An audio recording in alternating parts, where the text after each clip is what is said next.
लिखेंगे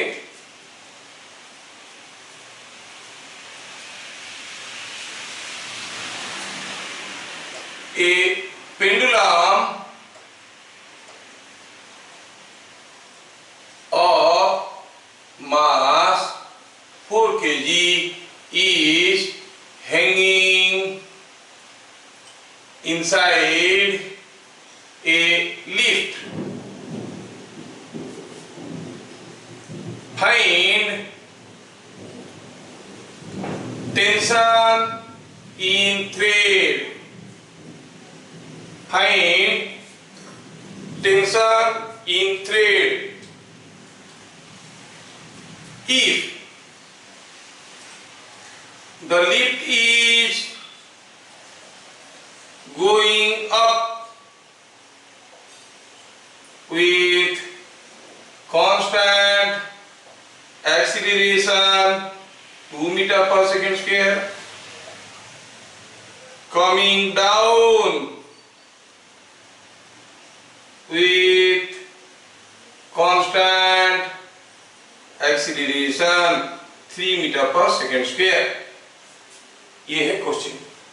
क्या हुआ कि एक लिफ्ट है, ये एक लिफ्ट है, लिफ्ट को इधर बनाते हैं, ये एक लिफ्ट है, लिफ्ट के अंदर कोई पेंडुलम झूल रहा था, मास इसका 4 kg है।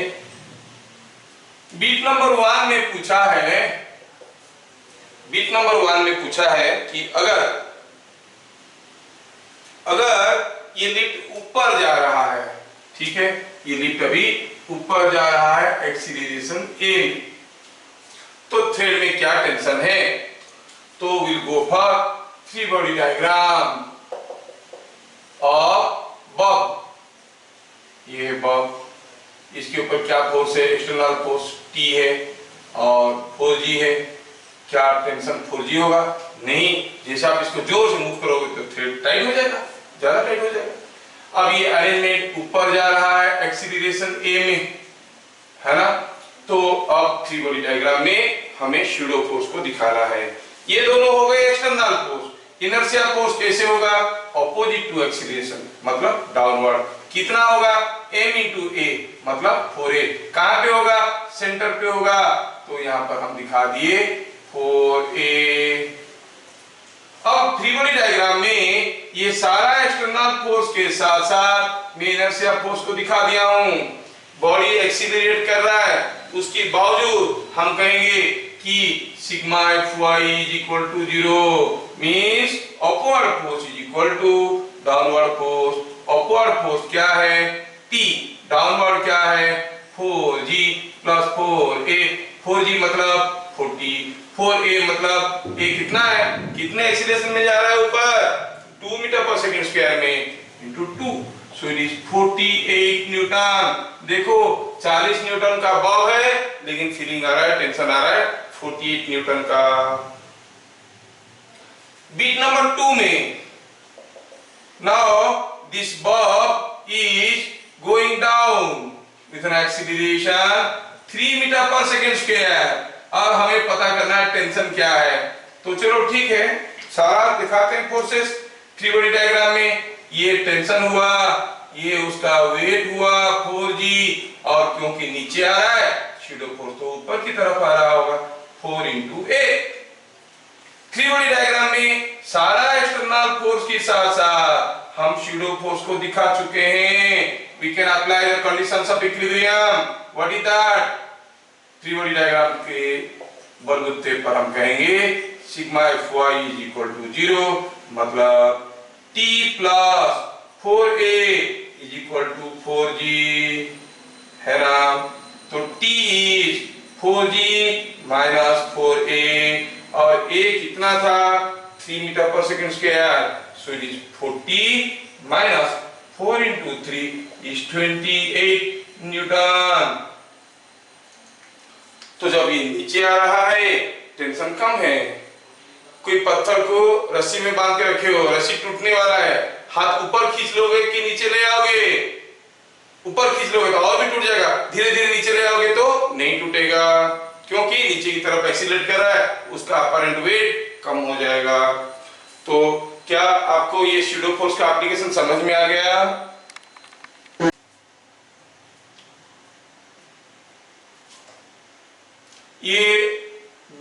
केस दिया गया है। पहला केस, यहाँ पर एक 3 kg का ब्लॉक है और एक 5 kg का ब्लॉक है और जमीन पे ऐसे रखा गया है और यहाँ पे एक वाल है, हियर इज ए वाल। इधर से कोई इसको ढकेल रहा है, कितना फोर्स में से 40 न्यूटन का फोर्स में ढकेल रहा है, 40 न्यूटन। सेकेंड केस में 3 kg का ब्लॉक है, 5 kg का ब्लॉक है, फोर्स भी वही है लेकिन कुछ बदलाव है। यहाँ पर भी 40 न्यूटन का फोर्स है लेकिन यहाँ पे आप देखो कि कोई वाल नहीं है, ठीक है ना। masses are the same, ठीक है, masses are the same। पहले आप अपना इक्वेशन लगाओ। क्वेश्चन क्या है? क्वेश्चन है in each of above cases find with what force 3 kg is pushing 5 kg. So before we go for solution, let us make use of our intuition and experience. अगर 3 kg और 5 kg के बीच में मैं यहाँ पर उंगली रखूंगा और यहाँ पर उंगली रखूंगा, कौन सा केस में हमें ज्यादा दर्द होगा, केस ए में कि केस बी में? कौन सा केस में हमें ज्यादा दर्द होगा, केस ए में कि केस क्या?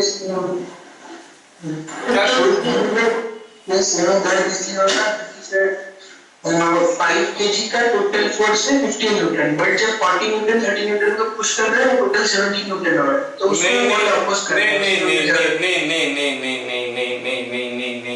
ऐसा नहीं है। पहले आप सोच लो, मान लो कि आप यहाँ पर उंगली रख दी, अल्लाह मर गया चिल्ला रहे हो, इधर से कोई ढकेल रहा है, इस बीच में क्या हुआ, सडनली वाल टूट गया, आपको राहत मिलेगा कि ज्यादा पेन होने लगेगा? वाल टूट गया, ये चलने लगा। अगर वाल टूट गया, पेन आपके हाथ में उंगली में जो था वही रहेगा कि बढ़ जाएगा कि घट जाएगा? पेन अरे घट जाएगा ना। आप लोग ये समझ पा रहे हो ना? मतलब अगर ये वाल है, आप उंगली रखे हो और उंगली दब गया है दोनों ब्लॉक के बीच में, you are getting severe pain, चिल्ला रहे हो, तब क्या हुआ, ये वाल टूट गया और ये भागने लगा, ऑब्वियसली आपका पेन घट जाएगा। मतलब जब वाल है, इन दोनों के बीच में जो फोर्स है, जब वाल नहीं है, इन दोनों के बीच में जो फोर्स है वो अलग अलग है। कितना है इस केस में, कितना है इस केस में? चलिए देखते हैं पहला केस में सॉल्यूशन। ध्यान से देखना, मैं आपको आपका फीलिंग के साथ समझाना चाहता हूं। पहला केस में आप कहोगे free body diagram of 3 kg कहोगे, तो ये जो 3 kg है, इसको आप इधर से कुछ 40 न्यूटन फोर्स दे रखे हो, उसका अपना वेट है, नॉर्मल रिएक्शन है, और 3 kg को 5 kg पुश कर रहा है, that is the reaction force, और वही हम जानना चाहते हैं। और 3 kg अभी रेस्ट में है, 3 kg अभी रेस्ट में, वाल है, किधर जाएगा, रेस्ट में। तो आप क्या कहोगे, at equilibrium sigma F x is equal to 0, मतलब आर कितना है, पूरा का पूरा 40 न्यूटन, इधर का फोर्स इधर का फोर्स बराबर है, तो आपकी उंगली पे आ रहा है 40 newton force. Go for case B. अब जैसे आप पुश करोगे दोनों चलने लगेंगे, तो what is the driving force here? Driving force जो सिस्टम को चला रहा है वो 40 न्यूटन है। ड्रिवन मास, क्या मास चल रहा है इस फोर्स के चलते? अरे दोनों चल रहे हैं भाई, दोनों चल रहे हैं ना, 3 + 5 8 kg है कि नहीं? तो ऑब्वियसली एक्सीलरेट करेंगे, क्या होगा एक्सीलरेशन? 40 न्यूटन फोर्स का मास होता है 40/8, 5 मीटर पर सेकेंड स्क्वायर। पता चल गया कि ये जो अरेंजमेंट है, अब ये अरेंजमेंट भागने लगेगा, क्या एक्सीलरेशन में? 5 मीटर पर सेकेंड स्क्वायर का एक्सीलरेशन में भागने लगेगा। हाँ ठीक है, हमें क्या चाहिए, हमें चाहिए इन दोनों के बीच में फोर्स क्या है। Again three body diagram of 3 kg, 3 kg के ऊपर उसका वेट आ रहा है, रिएक्शन फोर्स आ रहा है, इधर से 40 न्यूटन का फोर्स आ रहा है और ये कोई रिएक्शन फोर्स दे रहा है। पहला वाला रिएक्शन केस था, पहला केस था, इसको R1 कहते हैं, दूसरे केस में इसको R2 कहते हैं। हम R2 पता करना चाहते हैं, सिग्मा एफएक्स 0 नहीं कर सकते, क्यों? क्योंकि रेस्ट में नहीं है, ये मूव कर रहा है। इक्विलिब्रियम में होता तो सिग्मा एफएक्स 0 कर लेते। तो फिर क्या करेंगे, इसमें हम स्यूडो फोर्स दिखा देंगे, क्योंकि इधर जा रहा है तो स्यूडो फोर्स किधर आ रहा होगा, कितना 3a। एक बार थ्री बॉडी डायग्राम में सारा एक्सटर्नल फोर्स के साथ साथ हम लोग स्यूडो फोर्स को दिखा चुके हैं। We can apply conditions of equilibrium. तो हम कहेंगे sigma F x is equal to 0, क्योंकि स्यूडो फोर्स को दिखा चुके हैं। तो force towards left is equal to force towards right. Force towards left क्या है, R2 है और 3a भी है, R2 भी है 3a भी है, और राइट को क्या है 40। a कितना था, ये तो निकल चुका है 5 metre per second square. So R2 plus 3 into 5 is equal to 40, मतलब R2 कितना हो गया, ये 15 माइनस कर दो, 25 न्यूटन। देखो इन दोनों के बीच में फोर्स है 25 न्यूटन, जबकि इन दोनों के बीच में फोर्स है 40 न्यूटन। ठीक है ना। यहाँ पे कोई एक ब्लॉक है, मान लो 2 kg का, इसको बना है दूसरे ब्लॉक के साथ, कितना 3 kg का, इसको बना है तीसरा ब्लॉक के साथ, कितना 5 kg का, तीनों बने हुए ट्रेन है। अब इसको आप खींच रहे हो कुछ मान लो कि 50 न्यूटन फोर्स में, फोर्स लगा के 50 न्यूटन में खींच रहे हो। पूछा है कि ए और बी में टेंशन बताओ। In the arrangement shown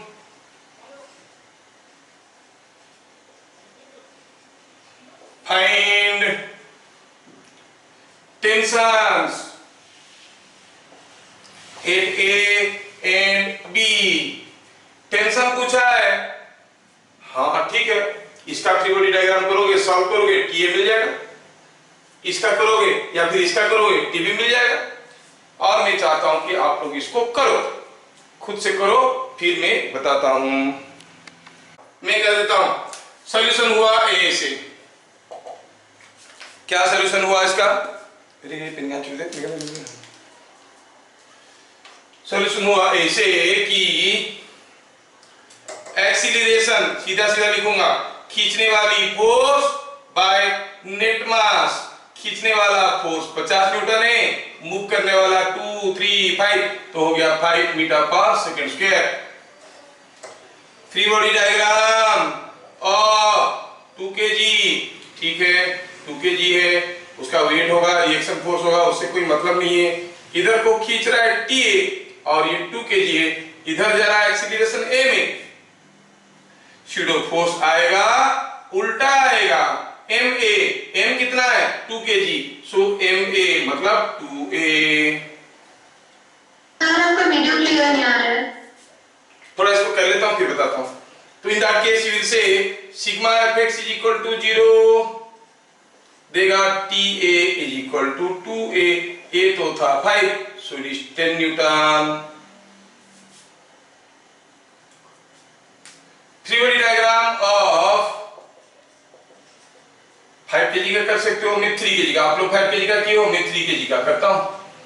3 kg का, ये 3 kg है, इधर जा रहा है ये भी, इधर को खींच रहा है फोर्स TB, जो हमें पता करना है, वेट वगैरह है, इधर को फोर्स है TA और ये मूव कर रहा है एक्सीलरेशन A में, तो स्यूडो फोर्स उल्टा आएगा, उल्टा of acceleration 3A। Three body diagram में सारा एक्सटर्नल फोर्स के साथ साथ स्यूडो फोर्स को दिखा चुके हैं। We can say sigma fx is equal to 0, इधर का फोर्स इज इक्वल टू इधर का फोर्स, मतलब TB जो कि टुवर्ड्स राइट है, that is equal to T8A plus 3A, T8A तो हम निकाल चुके हैं 10 न्यूटन, 3a कितना हुआ 5, कितना हो गया 25 न्यूटन। तो हम देख लिए कि टी और टीबी दोनों हमें पता चल गया। क्वेश्चन बुक में डायनामिक इक्विलिब्रियम के चैप्टर के नाम पे नहीं है, न्यूटन्स लॉज ऑफ मोशन में बोलेंगे, और ये सारा क्वेश्चन को वो लोग Newton's first law, second law, third law लगा के सॉल्व करेंगे। हम लोग लेकिन ऐसे करेंगे, है ना। वो कहेंगे हमारे पास न्यूटन्स फर्स्ट लॉ है, सेकंड लॉ है, थर्ड लॉ है, तुम्हारे पास क्या है? हम कहेंगे हमारे पास माँ है ना। ये लगा के हम लोग सारा कुछ फटाफट बना देंगे। वो लोग अपना तीनों तरीका लगा के करेंगे लंबे मेथड में, और हम लोग आसान तरीके से बना देंगे। चलिए नेक्स्ट क्वेश्चन देखता हूं। शायद मैं इसका फोटो नहीं भेजा हूं, फोटो भेज देता। Man of mass 5 kg, 5 kg का कहां आदमी होता है, 50 kg is standing on a weighing machine inside a lift. Find reading in the machine when lift is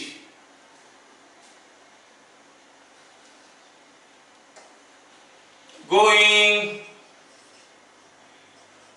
up with constant velocity 4 meter per second, down with constant acceleration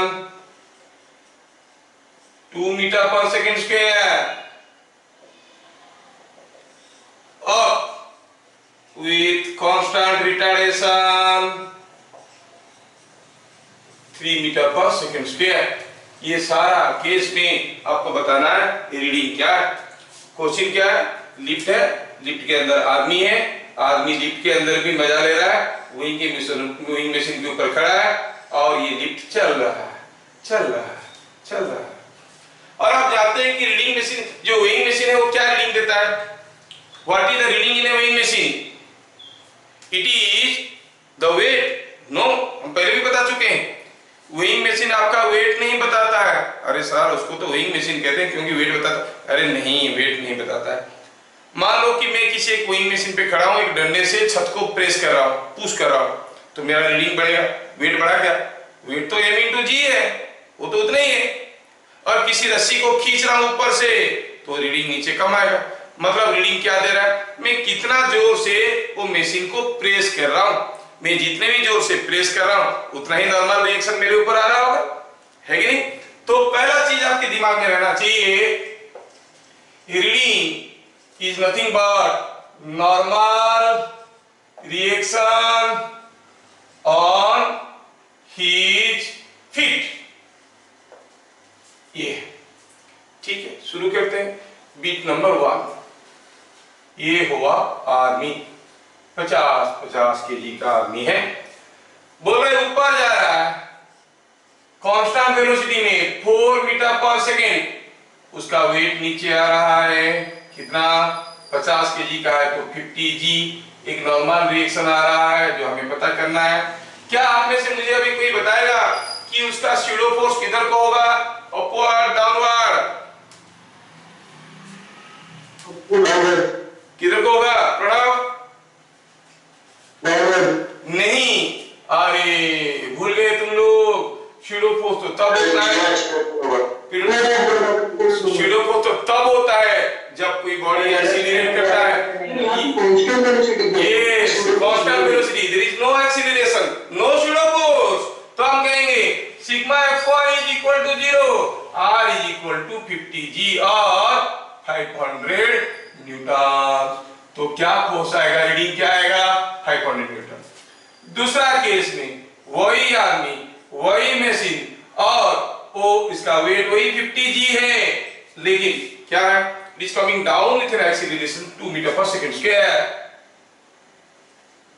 तो pseudo force अभी आएगा ये ऊपर की तरफ आएगा, m into ए, m कितना है 50, a कितना है 2, सो 50 इंटू 2, और एक रिएक्शन फोर्स भी तो आएगा।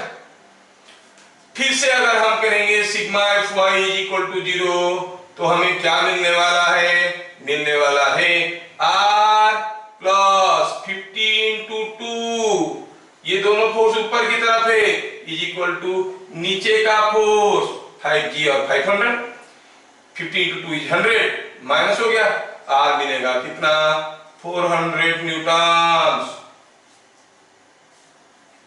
तीसरा केस में वही आदमी,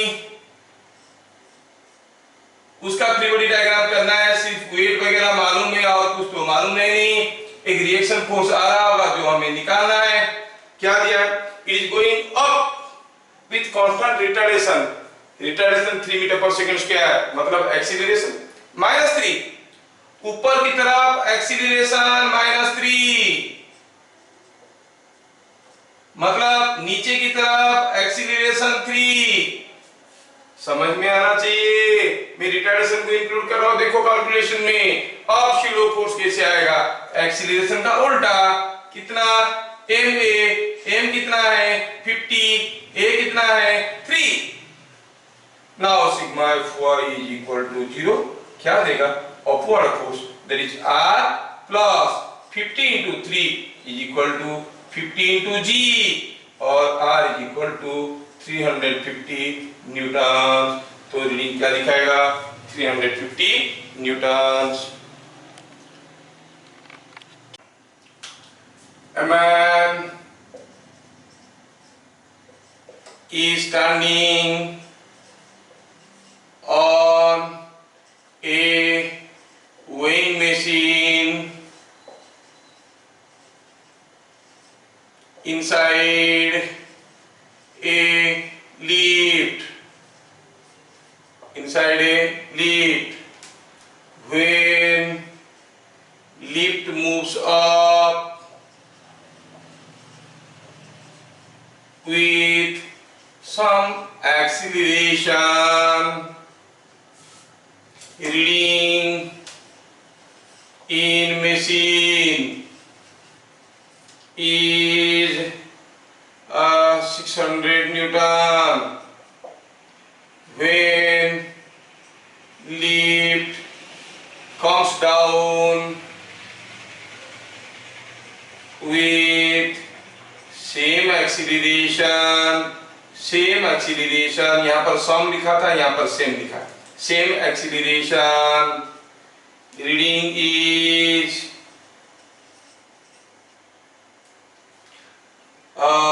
350 न्यूटन। फाइंड एक्चुअल वेट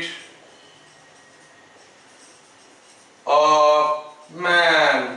क्या आप लोग इसको कर सकते हो? अगर कर सकते हो तो करो इसको। दिया है कि man is standing on A weighing machine inside a lift, when the lift is moving up with some acceleration, reading in machine is 600 newtons. Let acceleration is a, free body diagram, while going up, ये हो गया आदमी, ये ऊपर जा रहा है, भगवान के पास नहीं, लिफ्ट में जा रहा है, फोर्स इसके ऊपर ऐसे आ रहा है, वेट आ रहा है, रिएक्शन आ रहा है, शैडो फोर्स भी आ रहा है। अच्छा, शैडो फोर्स तो ऐसा होता है, ठीक है ना। तो क्या पता चल गया, sigma F Y is equal to 0, क्या दे रहा है, आर रूट बोल देंगे, सब समझ में आ जाएगा। वैल्यू दिया है आर का वैल्यू कितना दिया है, रीडिंग इज 600 न्यूटन। तो 600 न्यूटन, तो क्या मिला, this plus this is equal to this. हाँ, ये हो गया इक्वेशन नंबर 1, मिल गया मेरे को इक्वेशन नंबर 1। फिर बोल रहा है free body diagram, while coming down, यही आदमी है, नीचे आ रहा है, वेट तो है ही, रिएक्शन फोर्स भी है, शैडो फोर्स भी दिखा दिए। अब हम कहेंगे sigma Fy is equal to 0। तो अब क्या दिया है, आर का वैल्यू दिया है कितना, 350, ये 350 दिया है। तो हम कहेंगे this plus this is equal to this. तो आपको डिश से कुछ पता नहीं चलेगा, अब पता चला this minus this is equal to this. आपके पास दो इक्वेशन हो गए। अब सॉल्व करना क्या बड़ी चीज है, just add equation 1 plus equation 2। क्या देगा, ये दोनों कट जाएंगे, डिश कट जाएंगे, क्या मिलेगा, this into this is equal to 350 के साथ ये डिश हो गया। तो weight, actual weight is coming out to be, टन टन टन, मेरा आंसर निकल गया।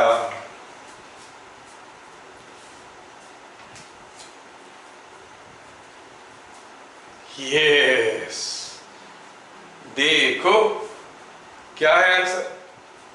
While going up, pseudo force was downwards. Reading was 600. R is equal to mg plus ma.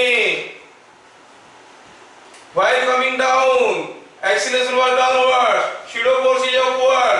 R plus ma is equal to mg. नहीं, R plus ma is equal to mg. तो आप क्या कहोगे, दोनों equation को solve करो। mg minus ma equal 350, mg plus ma equal 600, जोड़ दोगे, ma cancel, 2mg is equal to 950 और mg इज 475 न्यूटन। 4 लोगों का आंसर सही हुआ, मैं पूरा फेल नहीं हुआ, पार्शियली पास कर गया, जस्ट पास मार्क में पास कर गया मैं।